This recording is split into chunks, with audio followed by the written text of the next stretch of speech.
Hey, how are you? I am literally following the sun.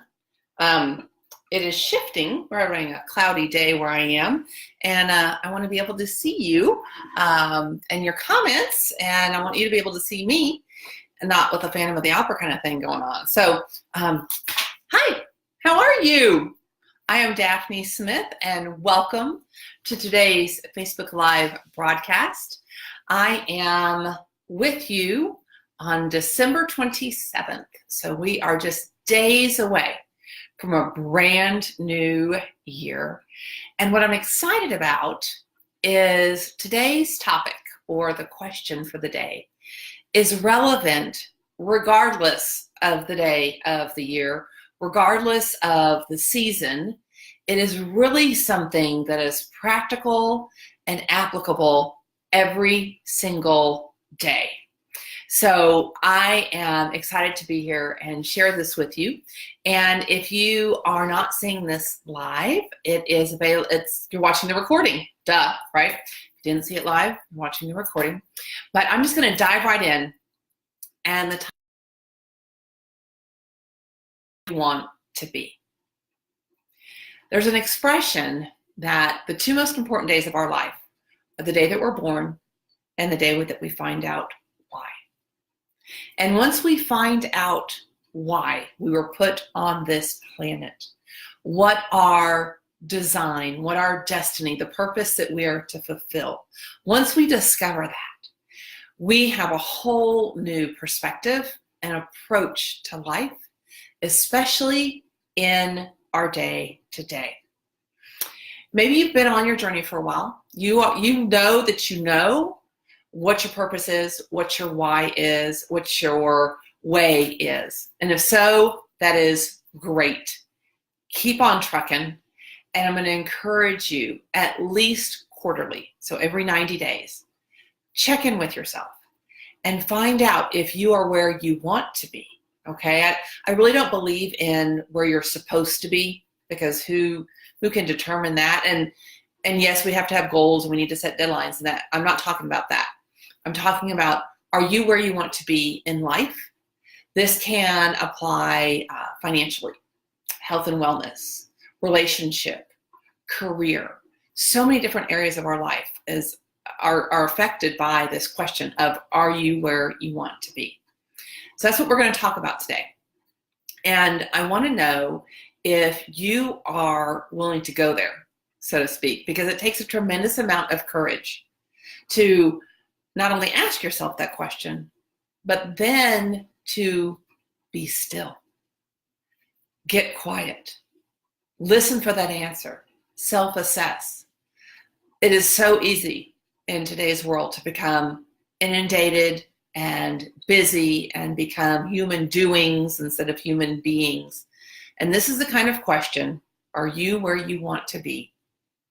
Where we need to draw still, we need to be quiet, and we need to take a look around.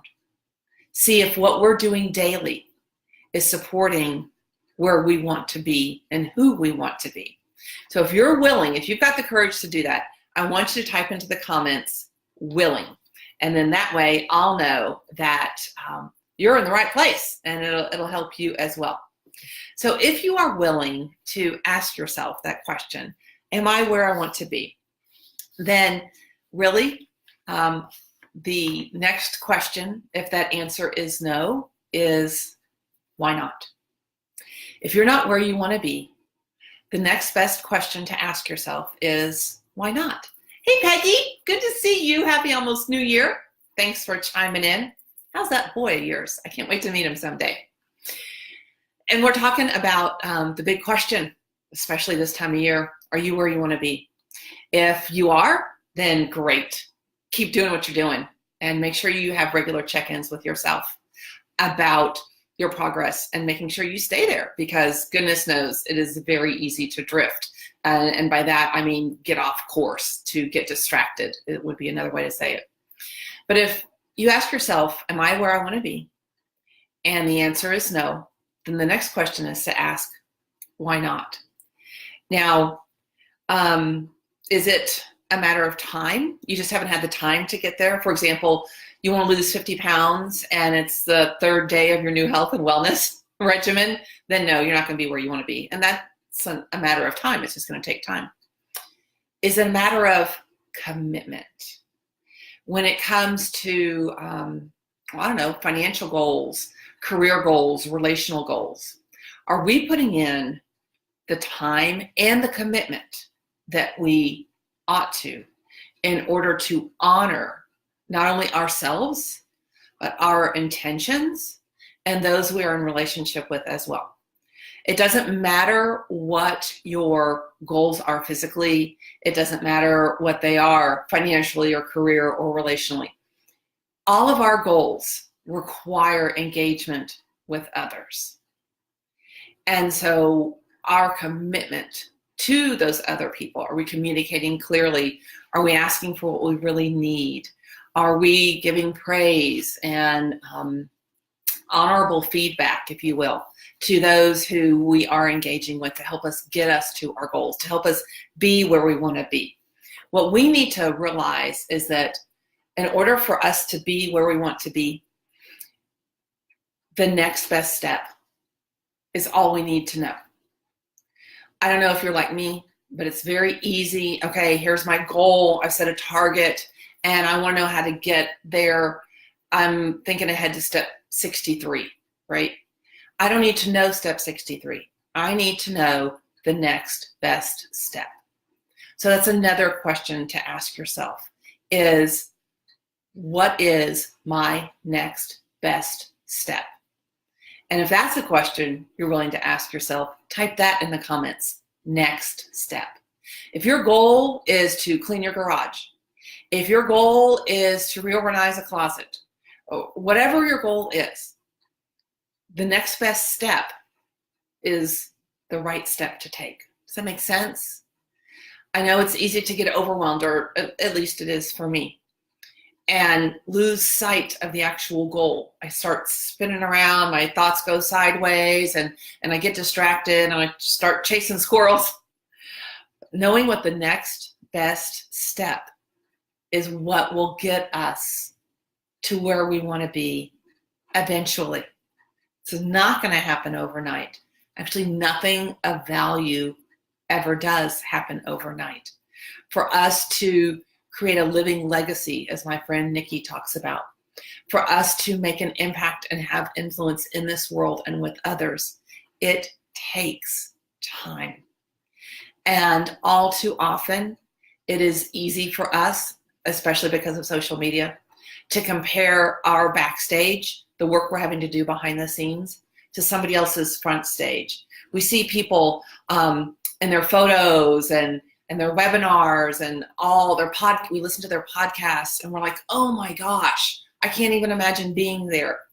They couldn't either when they started out. So deciding what our next step is the best place to start. I want you to understand, especially as we look to a whole new set of days, 365 days, that are clean and full of potential, that there is greatness in you. There is more in you than you are even aware of. You are capable of more than you give yourself credit for. And I always like to wrap up these videos with a shout out or a thank you, if you will.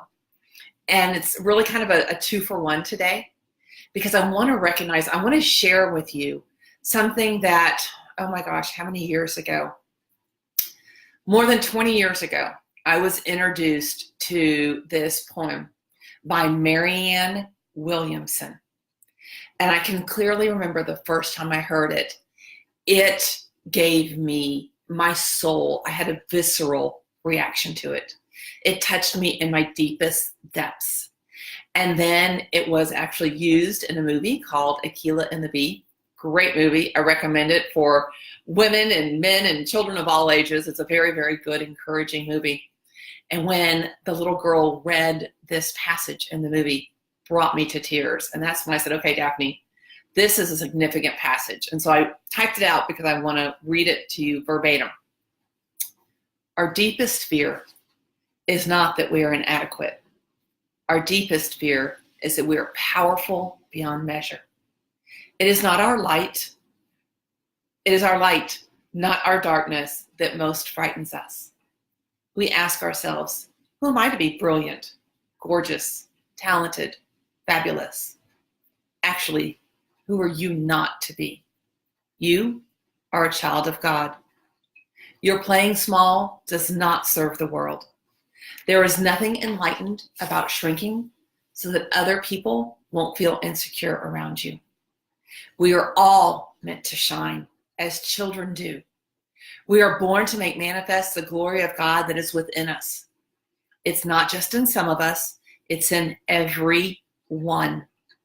And as we let our own light shine, we unconsciously give other people permission to do the same. As we are liberated from our own fear, our presence automatically liberates others. Friends, this is a life statement. This is a philosophy and a belief that as you ask yourself, am I where I want to be? Am I where I need to be? Using this as an anchor will help encourage you to get there. Because when you know, when you fully believe that you have value, that you are worthy, that the world needs your light to shine, you'll do what needs to be done. You'll take that next step, and you will live a well-done life daily. I want to thank you for chiming in, joining in, hopping on, not only today, but the past year. For those of you who've been regular in your attendance, thank you so much. For those of you who watch the replay, for those of you who've only maybe been on once or twice, thank you. Because it is my verb, as I shared last week, to encourage others. And that's why I hop on. I hope that you find these videos encouraging. If you want to make sure you never miss a video, subscribe to my YouTube channel, because once I've gone on Facebook, we then send them over there. And if you want to make sure you stay up on what's happening in 2019 and in the years to come, be sure and visit my website. I'm going to post it right here, because I've got a newsletter and I've got some secrets to share next year, going out on tour, not only for book signing, but also a women's conference tour. And I can't wait to introduce you to the women I'll be sharing the platform with. So make sure you don't miss a thing. I promise I will value your email address and never ever share it with anyone else. Thank you again. Remember that when you take the next best step, when you are where you want to be and doing the things you need to do to get there, then you will live today and every day as a well-done life. Bye for now.